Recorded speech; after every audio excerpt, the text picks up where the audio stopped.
नमस्कार, बहुत बहुत स्वागत है आपका पंजाब केसरी में और मैं हूं आपके साथ राकेश कुमार।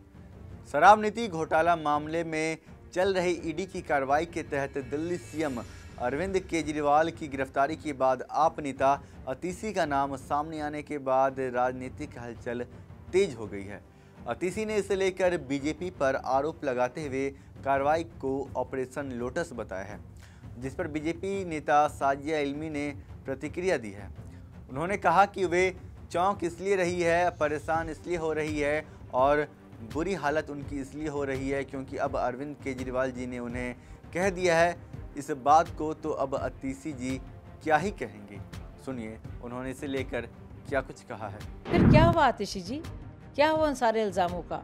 क्यों आपको डर लग रहा है नाम देने से? वो भी संलिप्त हैं और वो जानती हैं कि उन्होंने गड़बड़ की है और इसी वजह से विजय नायर ने उनके नाम दिए थे। अब चौक इसलिए रही हैं और परेशान इसलिए रही हैं और बुरी हालत उनकी इसलिए हो रही है क्योंकि अरविंद केजरीवाल जी ने भी कह दिया है इस बात को और उसकी तस्दीक कर दी है। आतिशी, फिर से आप स्वांग कर रही हैं इसी तरह की बातें और झूठे इल्ज़ाम। कितनी बार कितने नेताओं ने लगाए हैं कि ऑपरेशन लोटस चल रहा है, हमारे पास लोग आ रहे हैं, इतने पैसे दे रहे हैं, इतने रिश्वत दे रहे हैं कि भाजपा में आ जाओ। कौन है वो लोग? कहाँ हैं आपके पास सबूत? आप गई हैं इसको लेकर एफआईआर करने के लिए, मीडिया के पास तो आप आ जाती हैं, लेकिन आप सोचिए आप सीधे इसका एफआईआर क्यों नहीं करती? आप क्यों नहीं इसके खिलाफ कुछ कार्रवाई करती हैं? और आप ये भी बताइए हमें कि इससे पहले बड़े इल्ज़ाम लगाए हैं। मनीष सिसोदिया तो ये तक कह रहे थे कि ईडी वाले जब उनकी जांच कर रहे थे वो भी ऑपरेशन लोटस कर रहे थे कि अगर तुम बीजेपी में चले जाओ तो जांच खत्म हो जाएगी। फिर क्या हुआ आतिशी जी, क्या हुआ उन सारे इल्ज़ामों का? क्यों आपको डर लग रहा है नाम देने से? भाई भाजपा में अगर कुछ से कोई आया होगा, उसका कुछ नाम होगा, पता होगा। आप तो वाली पार्टी थी जो स्टिंग कहती थी कि एक हेल्पलाइन पर आप स्टिंग कीजिए और वो स्टिंग भेज दीजिए। तो अभी तो आप, मैं थी उस पार्टी में उस वक्त जब इसका अनाउंसमेंट हुआ था, ऐलान हुआ था, तो किसने आपको रोका? और स्टिंग कराने में आप लोग माहिर हैं।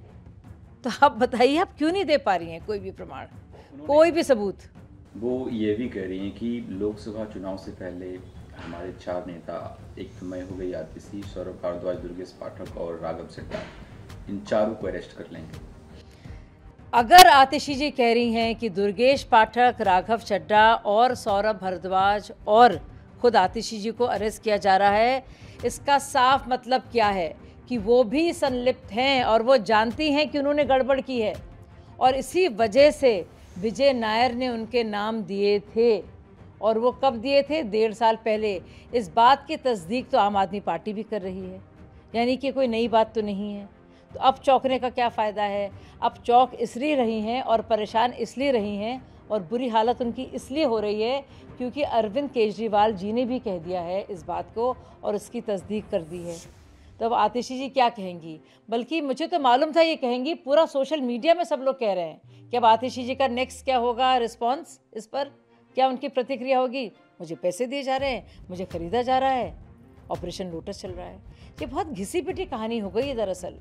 कोई और नया राग आलापिए, इससे हो नहीं पा रहा आपका कुछ, सबूत ले नहीं पाती हैं आप, पुलिस स्टेशन जाती नहीं हैं आप, प्रेस में रोना रोती रहती हैं। तो कैसी लगी है तमाम जानकारी, आप हमें कमेंट्स में लिखकर जरूर बताइएगा।